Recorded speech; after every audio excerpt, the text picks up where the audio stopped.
Dear children, in this video we are going to study about weather and climate. Now what is weather?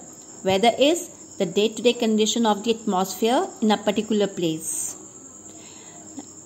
For example, it has rained for 2-3 days continuously and the fourth day becomes quite bright and sunny. So this means that weather was rainy for those 3 days and weather on the fourth day is quite sunny and hot. So you can see weather changes hour to hour. It might change from day to day. Okay. So weather can be hot, cold, sunny, cloudy, rainy, windy or calm. Right. So weather phenomena takes place in the lowest part of the atmosphere. The lowest part of the atmosphere is troposphere. Now troposphere is closest to the Earth's surface. So all the weather phenomena takes place in this layer. Right. Next is climate. What is climate? Climate is the average of weather conditions over a long period of time at a particular place. Therefore, climate and weather, both these terms, weather and climate, they affect the lifestyle of people. They affect the growth of plants. They affect the animal life. They even affect the crop cultivation. Now, rice needs a lot of water to grow. It requires sufficient rainfall. Okay, so it is not possible to grow rice in an area which doesn't receive sufficient rainfall. Okay, so it requires a standing water. Now, there are regions where floods, droughts, famine, cyclones take place and these are all result of changing climate. Now what are floods? Excessive water. What are droughts? The dry condition of a place. What are famines? It's lack of food for a long period of time. Okay, and cyclones, you know very well, it's the heavy wind accompanied by rain. Okay, so you can see all these changes occur in the atmosphere. Now, weather is influenced by three major factors. You can say elements like temperature, air movement and amount of water vapor. Okay, so they not only they influence each other, they are very important components of the atmosphere. Okay, you must have heard of weather forecasting done on the television channels. So you'll find, so these are the elements which really help in analyzing the weather condition. Now, on the next page you'll find the difference between weather and climate. So we see what is weather, day-to-day condition of a particular place of the atmosphere.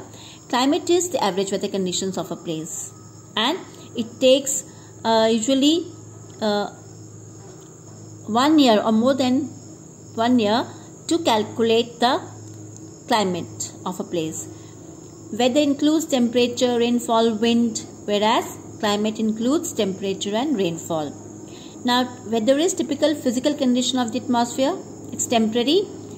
Climate is a generalized condition of the atmosphere and describes the characteristics of a region. So, it depends on the average weather condition of a period for a long period of time, and then we generalize the condition of the atmospheric condition of that particular place, and that is called climate. Now we read this, weather changes from place to place. Even in small locality, it might be raining in Sujanpur, but you'll find that as you go towards Pathankot or any other area nearby, you'll find that there's no rain. So weather changes from place to place even in a small locality. But climate is different in different large region. Okay. So similar numerical values of weather of different places usually have same weather. Similar numerical values of climate of different places usually have different climates. Okay. There are a few more differences mentioned over here. So all the crop growth, development and the yield means produce are all decided by the weather. And the selection of crops, that which crops are to be grown in a particular area, is decided by the climate. And under abnormal weather condition, planners can adopt a short-term contingent planning, whereas for climate, long-term agricultural planning is required. Next is elements of weather. There are various elements of weather. Okay, so like temperature, atmospheric pressure, humidity, precipitation, winds and clouds. Now temperature, you know, temperature can be hot or cold.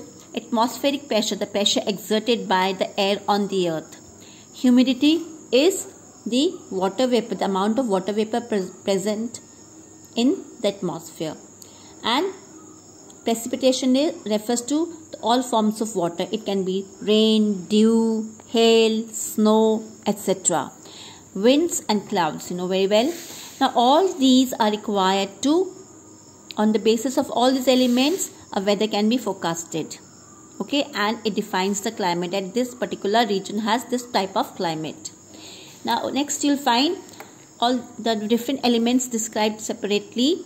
Now temperature. What is temperature? Temperature is the measurement of atmosphere with respect to heat and cold. Okay, so you'll find that some places have nearly the same temperature throughout, while there are places where the temperature may differ on a day-to-day basis. Now you'll find the regions which are near the equator will be very hot because they receive the direct rays of the sun. So the areas which are far away from the equator, okay, which are towards the poles, will receive the slanting rays of the sun. So usually those areas are really cold. So just remember that when the area which receives the constant rays of the sun, means direct rays of the sun, you can see the figure drawn over here, the region which receives the direct rays of the sun will be warmer, okay, as compared to the regions which are away from the equator. Now temperature is very important factor in determining the weather because it influences or controls other elements of weather such as precipitation. It's a temperature which, you know, affects the precipitation, the rainfall, the humidity, clouds and atmospheric pressure. So all these elements are interdependent on each other. Now what is atmospheric pressure? Atmospheric pressure is force per unit area exerted against the surface by the weight of the air. That means the pressure, the heaviness or weight of an air on the atmosphere is atmospheric pressure. Do remember that areas which have high temperature will have low pressure, while the areas which have low temperature will have high pressure. That means that the area with low pressures are the plains and the area with high pressure are the hill stations. Okay, so the cold regions have high atmospheric pressure and the hot areas have low pressure, low atmospheric pressure. Okay, when the movement of air into a low pressure area occurs, it leads to development of depression. Okay, and when depression takes place, there is clouds. It is accompanied with clouds and rain. So what is a depression? It is an area of low pressure. Okay, and when low pressure this occurs, there is unsettled weather. Unsettled weather means the weather might be rainy. Okay, it may become cloudy and start rain. Then you will notice that high pressure areas are almost dry and they do not have a cloud cover. So this is also one of the reasons that the high pressure areas receive more sunshine. During winters you will find the hill stations are quite sunny as compared to the plains. During winters the hill stations have a bright sunshine. Okay, but the plain areas will find a lot of cloud cover which do not allow the sun to reach the earth.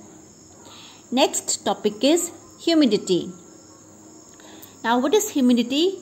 Humidity is the amount of moisture in the air.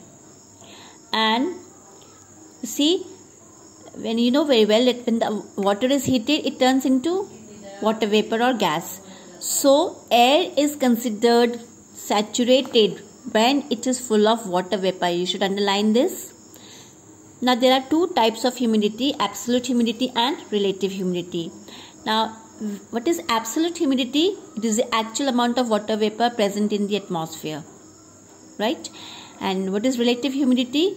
It is the proportion of water vapor present in the air, okay, to the maximum amount of air the air can hold at a particular temperature, right? So you should remember that relative humidity is expressed in percentage, and saturation. Saturation means when the air is full of water vapor. It is when the air is considered saturated, when the air is full of water vapor. So saturation occurs when air can hold the maximum amount of water vapor. How much water vapor it can hold? 100%. So that is relative humidity of water vapor. This what you call relative humidity is 100%. Next is precipitation, rain, dew, hail, snow. So these are all the forms of water. Precipitation as a whole defines all the forms of water, right? Now you know very well that when the water vapor rises into the atmosphere, what happens? As it reaches to some height, the water vapor starts cooling. That means condenses, and it falls down in the form of, it comes together with, mixes with the dust, becomes heavy, forms a cloud, becomes heavy, and falls down in the form of rain. So you'll find as the clouds become cold, the water droplets become heavier and they are not able to float in the air, and they fall down in the form of precipitation. Precipitation, it might fall down in the form of rain, it might fall down in the form of hail. Hail is the stone of ice. It may fall down in the form of sleet. Sleet is sheet of ice. And snow. Okay, snow are puffy, they are lighter. Next you'll find wind. Another element of weather is wind. So wind is the movement of air from high pressure to low pressure. Moving air is called wind. Okay, so when the wind, what does it wind do? When the wind blows, it really affects the movement of the leaves and branches. It makes it sway. So strong winds can uproot the trees also. Uproot means it can destroy. This destruction takes place. The roots come out by the force of strong winds, right? Now when a difference in air pressure occurs, the air moves from high to low pressure area. So just keep in mind, the speed of wind is determined by difference between high pressure and low pressure. If there is great difference in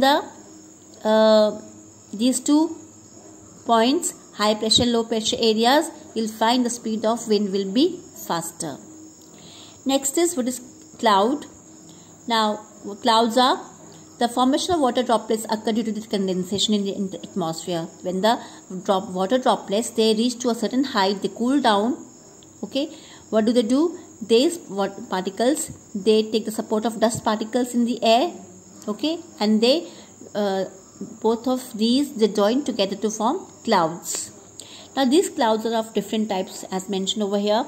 We have this, classified them on the basis of the height above the ground, appearance from the ground, and according to certain special characteristics. They can be identified separately. First is cirrus. They are high level clouds and they are thin and wispy, and when you can see them during good weather. Stratus are low level clouds. They are flat and they cover the full sky, and they are grey in color and may produce light rain or drizzle. Then there is cumulus. Another type of cloud is cumulus. These are low to mid level clouds, and they are big, puffy, white colored and beautiful clouds, and when they appear, it means that it's a good weather. Unless they grow tall and turn into cumulonimbus clouds, they combine and form cumulonimbus, which might bring rain. Next is nimbus. These clouds are low dark grey clouds that bring rain. So you have to learn all these. Now in the next video children, we'll start with weather instruments.